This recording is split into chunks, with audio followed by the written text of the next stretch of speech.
Hi. Well, dito sa movie na to, it's the first time I did a threesome scene and a girl-on-girl scene. So yun, very exciting. That was the challenge for me because I haven't done that before. And actually, sinabi ko nga before na sa Viva Max na parang I wouldn't be able to like do that. Pero dito, since I really love the material ni Direk, sabi ko, ooh, this is like super interesting. So I really gave it a chance to do that. So I was able to try something new. And in the future, parang naisip ko, hindi na ako maiilang sa mga ganun na scene. And I want to thank Direk kasi he made the whole set feel very comfortable. And also my co-actors for really, hindi ako nahirapan at all. Pero like, in a way, yun nga yung challenge for me kasi that was the first time I was doing those kinds of scenes. And also, I did the scene sa stairs. So yun yung pinakamahirap. Diba? So abangan niyo yun. Sa akin po, same lang din po yung sinabi ni Marco tsaka ni Ethan. Kasi parang one day before shoot po, nag-practice po kami ng tatlong set po ng sayaw. So parang, syempre nandun po yung pagkakabisa namin ng script, tapos magkakabisado pa po kami ng sayaw. Kaya parang ayun po yung naging challenge po para sa amin. Ayun, nasabi mo nila yung sasayaw nga kasi sobrang bitin na kami sa oras nun. Halos pag-gising namin, practice kami agad, load ng video. Tsaka may isang scene doon na muntik na akong malunod sa swimming pool. Hindi kasi masyadong marunong tumamoy. Ayun po. Okay, thank you. Okay, maraming salamat. Great questions. Maraming salamat po. Now, moving on to Alan Sancon from Stars Photog. In the middle. Good afternoon, everyone. Tanong mo muna kay Direk Abel. Direk, I don't know kung ito po ba yung first directorial job niya solo. Kasi nakita namin kayo sa mga Masapano before that you're a second director. And how was it being po a part itong Viva Max film? Ito na po yung pangatlo na solo film ko. Yung pinakauna yung sa Cinema One. Tapos yung sumunod yung Hustlers. Tapos sumunod po itong Mapanukso. Kung ihamin ko siya sa ibang mga proyekto, medyo naiiba. Naiiba ito dahil alam naman natin kung ano ang isang elemento pag sinabi natin Viva Max. Andun yung mga intimate scenes. Medyo mahirap yon kasi hindi ka basta-basta makakagawa o mahihikayat mo yung artista mo na gumawa ng intimate scenes pag wala silang tiwala. Pag wala silang tiwala at wala silang hindi palagay yung loob nila. So yun ang isang bagay na challenge siguro sa paggawa ng mga pelikula para sa Viva Max. Pero in terms of process, yun din, kung ano yung proseso sa paggawa ng ibang pelikula sa ibang produksyon, ganun pa rin yun. Paghahandaan mo, maghahanda ka para sa shoot, hihimayin mo yung script, pag-aaralan mo kung paano mo kukwento yung kwento. So parehas pa rin ang proseso. Ang pinagkaibaan lang, kasi dito sa mga pelikula para sa Viva Max, meron tayong mga masiselang eksena. Ano mas challenging, Direk? Ang gumawa ng parang Masapano na action film o itong action ng Mapanukso? Iba ang challenge ng Masapano kasi ang tawag ko dito, one, it's very physical.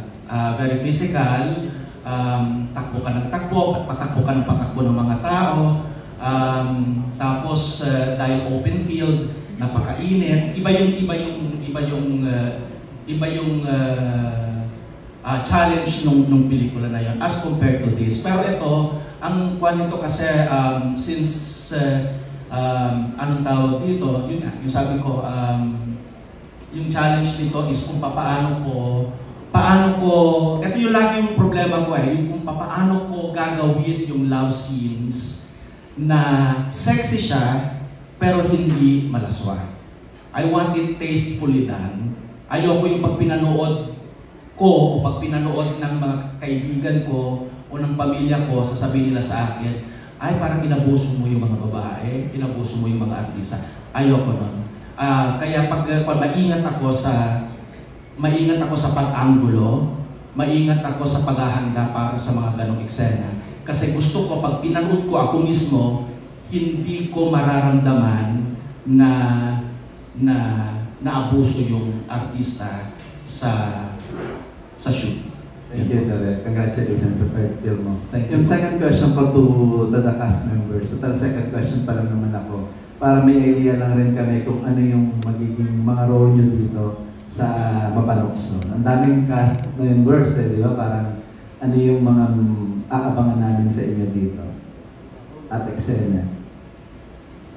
Okay, so Ethan, let's go. All the way to this side. Siguro sa akin, hindi kami nagkakalayo ng character ko ngayon kasi ako yung pinakabata doon ako yung pinakabata doon, and then sa grupo rin namin na VMX5, ako rin yung pinakabata. So para sa akin, hindi po lumalayo yung character sa personality ko po talaga. Marco, ano yung role nyo? Bawat role na isa. Okay, what is your role is the question, no? To each. Angelo po. Angelo, ano siya? Si Angelo po isa pong bata, 18 years old na nag-grab, and then may kilala si Sean, yun nga, which is si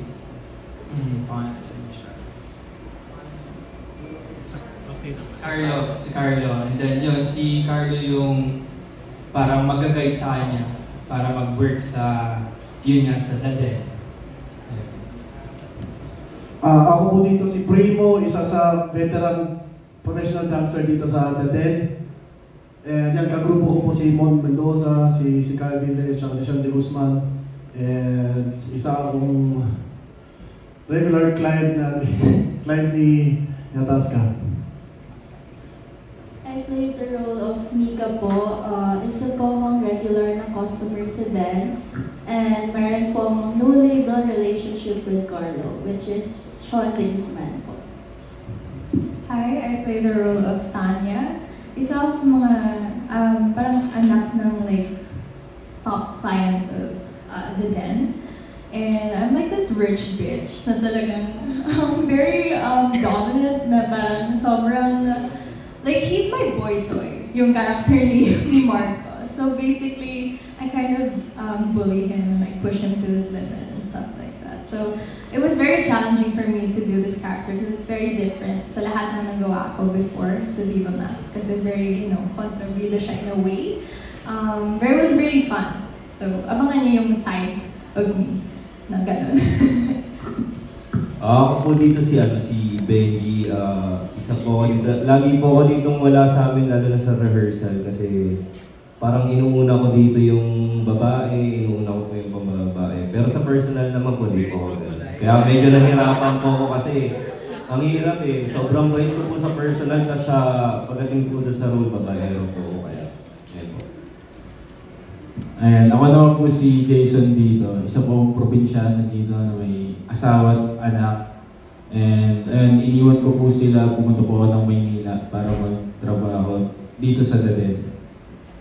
Ayan, and may kilala po ako dito sponsor ko. Ayan. Thank you everyone. Congratulations. Thank you, baby. Thank you. Maraming salamat po, Sir Alan. Now, let us open the floor to Eugene Assis from People's Journal. Up there po sa ating balcony area. Good afternoon po sa inyo lahat. Parang follow-up lang dun sa statement, sa sinabi ni Direk kanina, ni Direk Abel. Pero ang question is for the two girls. Paano nyo i-deal yung how do you deal with yung mga eksena o mga ka-eksenang ayaw nyo pero kailangan nyong gawin? Good question. So that is to the girls po, Sir Eugene? Yes. Okay. Para sa dalawang babae. Okay. So Rika? Okay, sige. Doon muna tayo sa negative. How do you deal with that when you don't like the scene or your co-actors in the scene? Well, you have to be professional din talaga, diba? kahit na ayaw natin ka-eksena yun or maka-love scene yun.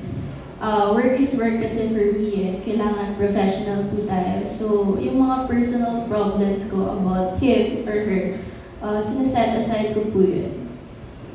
Yeah, I agree with Rika. Pero so far, wala pa naman masyadong na-cover na ayaw ko. And like, there isn't any scene that kasi here in Viva Max, they'll always ask you and make sure na okay ka ba sa ganitong scene. They'll always ask you about your limitations, your boundaries. So lahat ng mga scenes na ginagawa namin sa mga movies namin, we all knew about that. Walang dinagdag last minute or anything like that. We talked about it beforehand and we were all comfortable with doing that. So wala talaga kaming, issues with that or anything. So, ayun.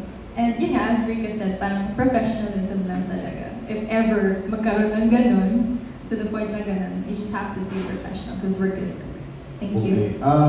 Parang follow-up lang po sa question eh. Babalik na rin ko lang on the positive side. Kung sakali naman na parang you feel something for your ka-eksena, how do you deal with that naman? Kung may nararamdaman kayo, yung talagang feeling na gano'n.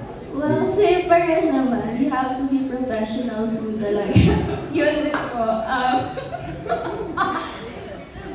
That's the same answer na, kasi there will be instances, baka hindi ka naman gusto ng ka-eksena or the other way around, hindi mo gusto yung ka-eksena, mas may gusto pala siya sa'yo.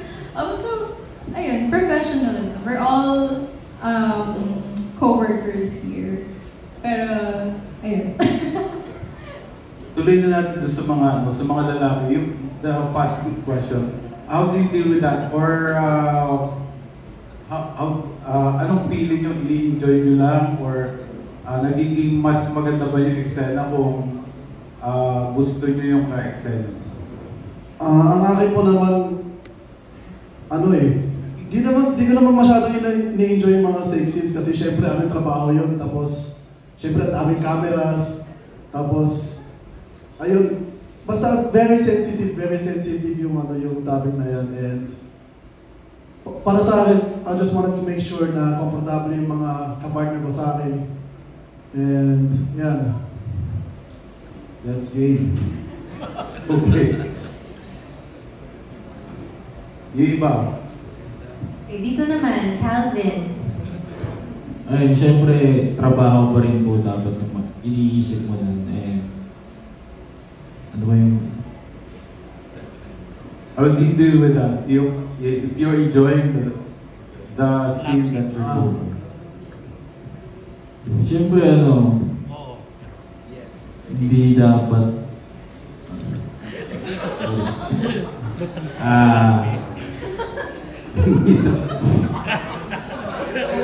Sa akin po siguro, ini-enjoy ko po kasi mas maganda po yung kakalabasan kasi pag ini-enjoy mo isang bagay, di ba? Kumbaga, parang po yan parang ano ba tawag? Kumbaga, hindi magaganda yung kakalabasan ng isang bagay pag hindi mo binigyan ng enjoyment po dun sa ginagawa nyo. Kasi mas mamifeel nyo po dalawa kung parehas nyo dadamdamin yung bawat isa. Ayun, sa akin same way mo, ni-enjoy ko lang kasi syempre kung hindi ka nag-enjoy sa trabaho mo, hindi maganda yung kakalabasan ng gagawin mo, di ba? Ayun. Okay, last question. Ano yung sa tingin nyo, boys and girls, yung sa tingin nyo matutokso kayo sa isang opposite sex?